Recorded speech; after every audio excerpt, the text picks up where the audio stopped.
sucesso financeiro tem pouco a ver com a sua inteligência e muito a ver com o seu comportamento.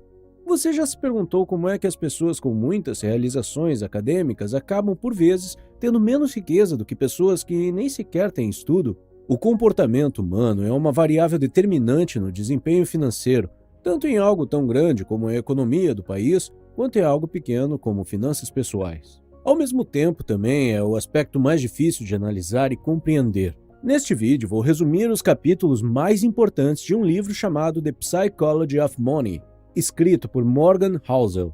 Capítulo 1. Ninguém é louco. A ideia que temos sobre como o mundo e o dinheiro funcionam tem pouco a ver com o que realmente acontece e muito a ver com o que acreditamos. E o que acreditamos sobre a maneira como o mundo funciona é altamente influenciado por nossas experiências pessoais. As nossas experiências pessoais, por sua vez, dependem de nosso contexto imediato. Por exemplo, é muito provável que uma pessoa que vive em um país com crise inflacionária tenha tido experiências negativas com a poupança e, portanto, tenha necessidade de gastar tudo o que ganha no menor tempo possível. No entanto, alguém que mora em um país com moeda estável pensa de maneira diferente sobre a ideia de economizar e tem uma visão mais otimista sobre ela. É assim que duas pessoas igualmente inteligentes podem diferir sobre como economizar e investir dinheiro para multiplicar suas riquezas. Um profissional comum na Austrália, antes da crise da pandemia, não conseguia realmente entender as pessoas de outras latitudes que já haviam passado por muitas crises econômicas em suas vidas. Você pode até saber os números e analisar os dados e estatísticas, mas nunca terá aquela mesma experiência pessoal. Cada decisão que as pessoas tomam em relação ao seu dinheiro é justificada pelas informações que elas têm no momento e está conectada ao seu modelo mental único sobre como o mundo funciona. Parece que todos nós fazemos loucuras com o nosso dinheiro, mas ninguém é louco. Nossas decisões financeiras são baseadas em experiências únicas que só podem fazer sentido para nós em um momento específico. Capítulo 2. Sorte e risco. Se você entrevistar empresários de sucesso para perguntar sobre seu sucesso, eles certamente falarão sobre trabalho árduo e muito sacrifício. É assim que explicariam o sucesso que obtiveram. Embora isso seja verdade para eles, o outro lado da moeda é que existem variáveis incalculáveis e invisíveis que podem ser decisivas: sorte e risco. Os resultados que você obterá em sua vida serão governados por forças que estão além do seu esforço individual. Não me entenda mal, isso não significa que você não deva tentar. Significa apenas que o esforço não é o único ingrediente para o sucesso. Por exemplo, muitas pessoas falam sobre o sucesso empresarial e a inovação de Bill Gates. Há quem use como exemplo a ser seguido. Mas Bill Gates estudou em Lakeside, uma escola particular de elite em Seattle. Esta era a única escola com um computador na década de 60, o Teletype 33. Isso influenciou muito os interesses de Bill Gates por computação. Ele até obteve licença das aulas de matemática para poder seguir seu interesse por ciência da computação. O próprio Bill Gates admitiu que se não tivesse tido a oportunidade de estudar em uma escola de informática como a Lakeside, a Microsoft não existiria. Gates não era o único aluno brilhante na escola. Com ele estavam Paul Allen e Kent Evans. Eram amigos. Qualquer um pensaria que todos os três estavam destinados ao sucesso, mas Kent Evans morreu prematuramente em um acidente antes de se formar. Como você pode ver, existiam eventos determinantes no destino desses amigos que não estavam sob seu controle. Vemos os resultados, mas não vemos a complexidade por trás disso. É isso também que acontece quando falamos sobre risco. Não conseguimos medir os riscos que os grandes investidores assumiram.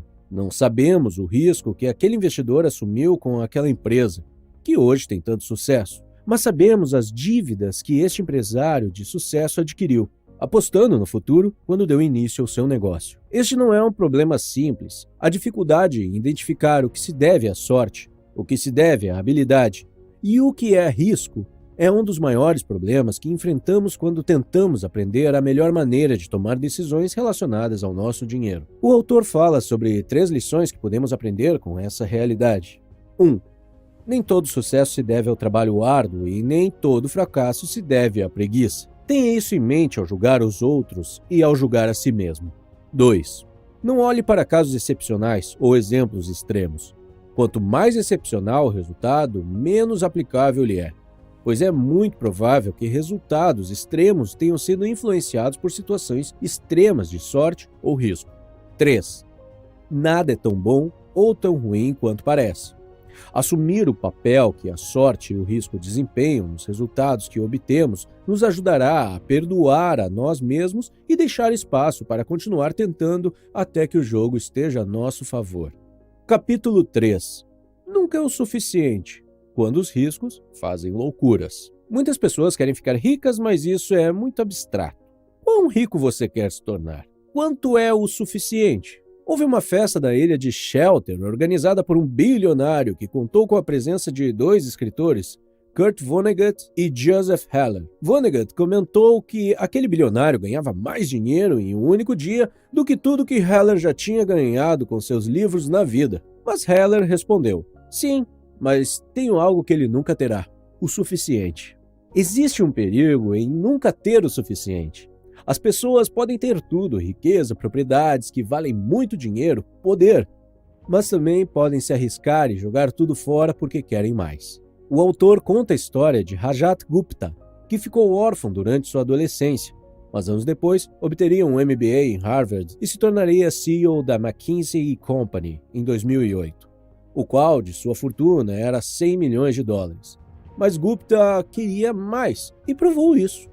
Em 2008, durante a crise da Goldman Sachs, Warren Buffett decidiu investir $5 bilhões no banco para ajudá-lo a sobreviver. Como Gupta era membro do conselho de diretores da Goldman Sachs, ele obteve essa informação antes do público. Então, ele decidiu concordar secretamente em comprar ações da Goldman Sachs antes que elas subissem por causa do investimento de Buffett.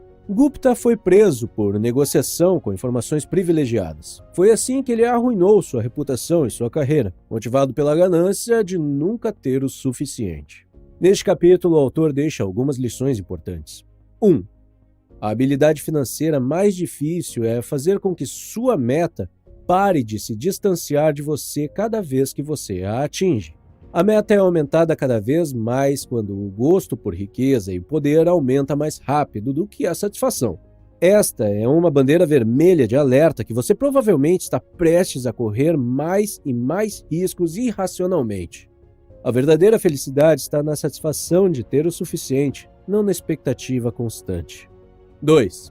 A comparação social é o problema. Comparar-se com os outros é uma tortura desnecessária que você deve evitar. Sempre haverá alguém obtendo melhores resultados do que você. Sempre haverá alguém num degrau mais alto da escada. Comparar-se a eles roubará sua alegria. Corra sua própria corrida. 3. Existem muitas coisas que não vale a pena arriscar, independente do ganho potencial. A reputação não tem preço. Liberdade e independência não tem preço. Família e amigos não tem preço. Ser amado por aqueles que você ama não tem preço. A felicidade não tem preço. Se quiser manter tudo isso, você precisará saber quando parar de correr riscos, que podem prejudicar todos esses aspectos valiosos da sua vida. Capítulo 4. Compostos confusos. Existem muitos livros sobre investimentos e muitos deles são ótimos, como os que falam sobre como Warren Buffett construiu sua fortuna com investimentos. Hoje, a fortuna de Buffett chega a $86,5 bilhões. Sem dúvida, um investidor fenomenal. Mas há algo que você não deve perder de vista. Buffett não é apenas um bom investidor. Ele tem sido um bom investidor desde que era apenas um menino. Foi dessa forma que mais de 90% dos seus ativos foram acumulados depois dos seus 50 anos de idade. A habilidade de Warren Buffett é investir, mas o seu segredo é o tempo. É assim que os juros compostos funcionam. A lição que o autor quer ensinar neste capítulo é que um bom investimento não significa necessariamente obter os retornos mais altos. Os retornos mais altos tendem a ser acertos únicos que não podem ser repetidos. Bons investimentos significam obter bons retornos que você possa manter e que possam ser repetidos por um período mais longo. É como Charlie Munger disse: a primeira regra dos juros compostos é nunca os interromper desnecessariamente. Capítulo 5. Ficar rico versus continuar rico. Muitos gurus financeiros falam sobre como ficar rico, o que tornou esse assunto chato para muitas pessoas. Mas há outra coisa que muitas vezes se perde de vista. Não se trata apenas de acumular uma certa quantidade de capital, mas de manter sua riqueza ao longo do tempo. O autor argumenta que só há uma maneira de permanecer rico, uma combinação de moderação e paranoia. Moderação significa usar seus recursos com sabedoria. Para ficar rico, você precisa assumir riscos, ser otimista quanto ao futuro e se tornar conhecido. Permanecer rico requer que você tenha humildade e que tenha medo de que seus ganhos sejam perdidos ou tirados de você. Juros compostos é como plantar uma árvore.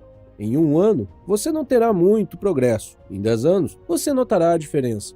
E em 50, você terá criado algo extraordinário. Mas permanecer de pé todo esse tempo exige que você sobreviva aos altos e baixos imprevisíveis da vida que todos nós experimentamos ao longo do tempo.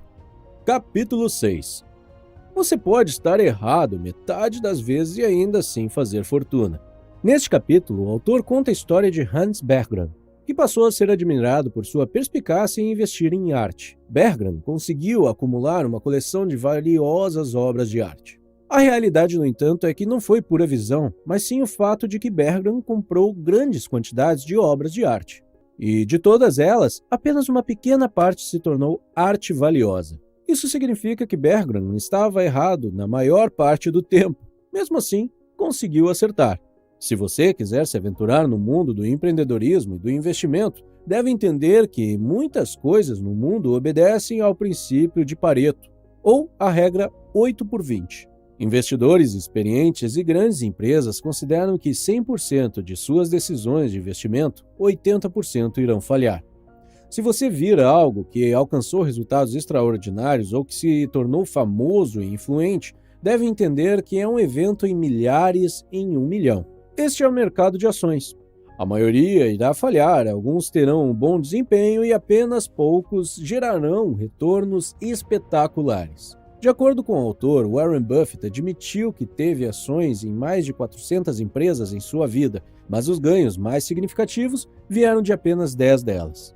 Muitas grandes empresas entendem essa realidade da vida. Por exemplo, se você revisitar todas as séries que a Netflix já produziu, verá que apenas algumas delas obtiveram um sucesso significativo. Quando você percebe isso, pode aceitar que é normal que muitas coisas falhem ou deem errado.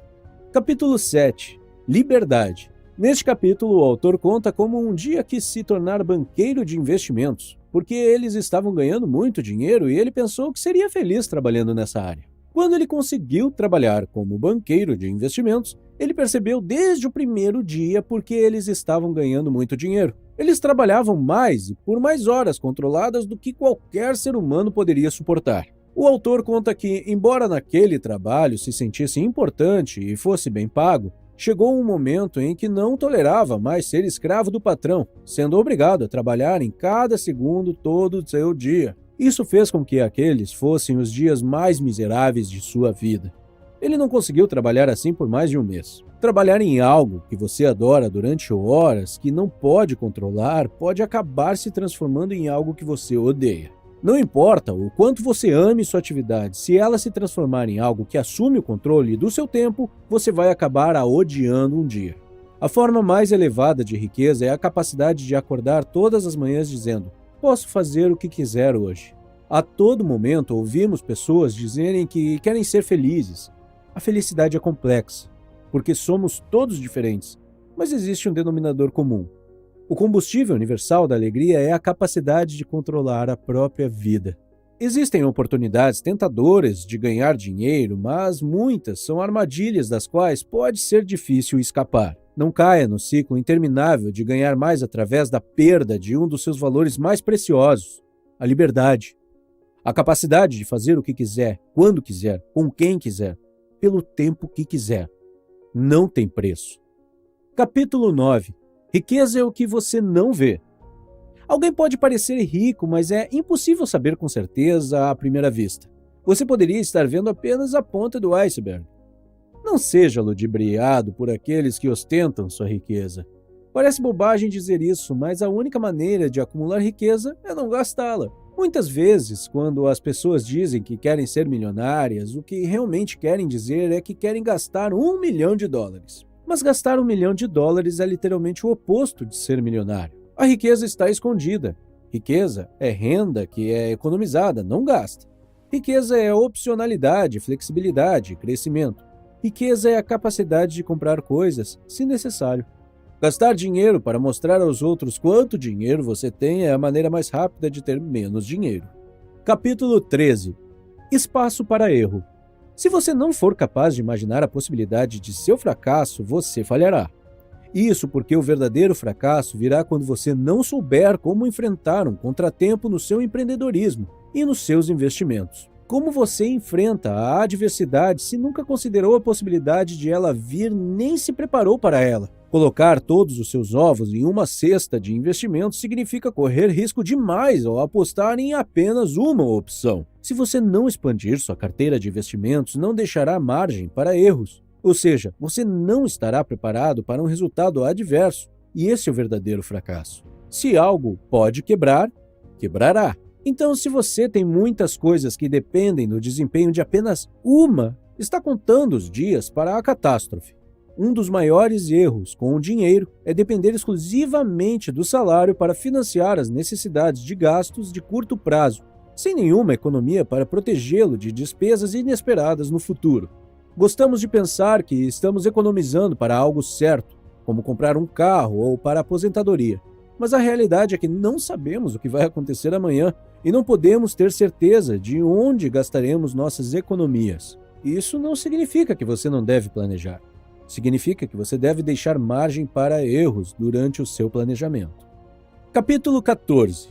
Você vai mudar. O planejamento de longo prazo parece mais fácil do que realmente é, porque tudo muda com o tempo. Você e eu vamos mudar em 10 anos. O mundo também mudará. Isso não deve ser um impedimento para você fazer planos para o futuro, mas um aviso que o ajudará a fazê-lo com a necessária prudência e sabedoria para evitar arrependimentos futuros. O autor conta a história de um amigo que na adolescência sempre sonhava em ser médico. Naquela época era fácil concluir que ele não conseguiria ser, mas ele chegou lá, com muito esforço. Há alguns anos, o autor voltou a se encontrar com aquele amigo que agora é médico. Mas acontece que agora, aquele amigo que lutara pelo sonho de ser médico, lamentava ter escolhido aquela carreira, dizendo que era horrível. Em psicologia, existe algo chamado a ilusão do fim da história.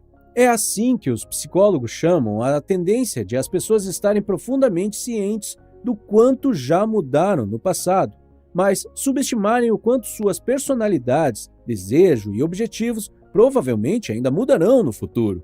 A realidade é que você mudará. Você nunca vai parar de mudar, o mesmo com o seu contexto. Ele mudará, e as decisões que pareciam corretas no passado podem acabar parecendo loucura no futuro. Pense nisso quando chegar a hora de planejar suas finanças em longo prazo. Capítulo 15. Nada é gratuito. Tudo tem um preço, mas nem todos os preços aparecem nos rótulos. O segredo para tomar decisões financeiras é descobrir qual é esse preço e se você está disposto a pagar. Qual é o preço do sucesso? Você está disposto a pagar? Antes de tomar uma decisão, considere que a maioria das coisas é mais fácil na teoria do que na prática. Para ter sucesso como investidor, você terá que pagar um preço, mas não vai pagar esse preço com dinheiro. Vai pagar com incerteza, dúvida e medo em relação à volatilidade do mercado. Seus ganhos de investimentos não são gratuitos e nunca serão.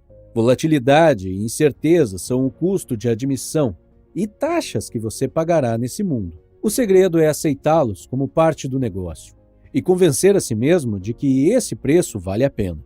Você quer começar algo? Descubra qual é o preço e pague. Capítulo 16. Você e eu. Você e eu temos planos diferentes, e nossos planos são projetados a partir da nossa visão de mundo, impulsionados por nossos próprios incentivos. Tome isso como um aviso ao decidir seguir os conselhos ou passos de outras pessoas.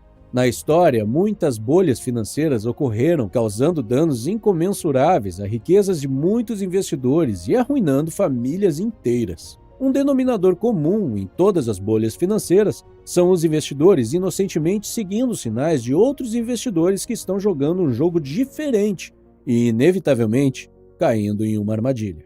Investidores de longo prazo e investidores de curto prazo têm planos diferentes. Tenha cuidado com isso ao tomar decisões de investimento com base nos passos de outra pessoa. Sendo assim, o autor recomenda fazer todo o possível para identificar qual jogo você está jogando. Cada investidor deve escolher uma estratégia que tenha a melhor chance de atingir seus próprios objetivos. Capítulo 17. A sedução do pessimismo. Você notou que muitas pessoas parecem mostrar muito interesse nas trágicas mensagens dos profetas de desastres? É como se as pessoas gostassem de ouvir que o mundo está acabando. O pessimismo está na moda. Isso ocorre porque o pessimismo soa mais inteligente. O autor menciona a ocasião em que o The Wall Street Journal publicou um artigo escrito por um professor russo chamado Igor Panarin. O artigo parecia a sinopse de um filme de distopia, literalmente alertando que em 2010 os Estados Unidos da América estariam divididos. O Alasca ficaria sob o controle russo, a Califórnia se tornaria a República da Califórnia e estaria sob influência chinesa. E assim por diante, outras profecias apocalípticas. Incrivelmente, este artigo foi publicado na primeira página de um jornal de tanto prestígio. O pessimismo é natural e evolutivo, pois os organismos que tratam as ameaças como algo urgente têm maior probabilidade de sobreviver e se reproduzir. No entanto, o otimismo é a melhor aposta para a maioria das pessoas, porque o mundo sempre tendeu a melhorar para a maioria das pessoas na maior parte do tempo.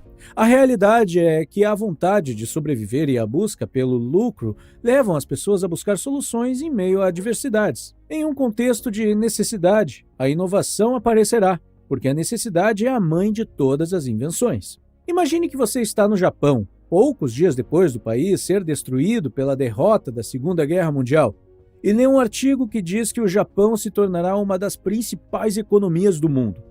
O que você pensaria? Talvez você acredite, ou talvez veja a ideia como um clichê otimista, mas se tornou realidade. O Japão conseguiu se recuperar e se tornar uma potência mundial depois de ter atingido o fundo do poço. Como você pode ver, mais cedo ou mais tarde, as soluções aparecerão como uma resposta das pessoas aos problemas e adversidades. Este é um dos motores mais importantes da recuperação econômica e é frequentemente ignorado pelos pessimistas. Sem otimismo, é impossível que as pessoas criem soluções para os problemas. Vamos ficando por aqui. Se você quiser ver mais resumos de livros sobre finanças, dê uma olhada na lista de reprodução que você vê na tela agora. Obrigado por assistir!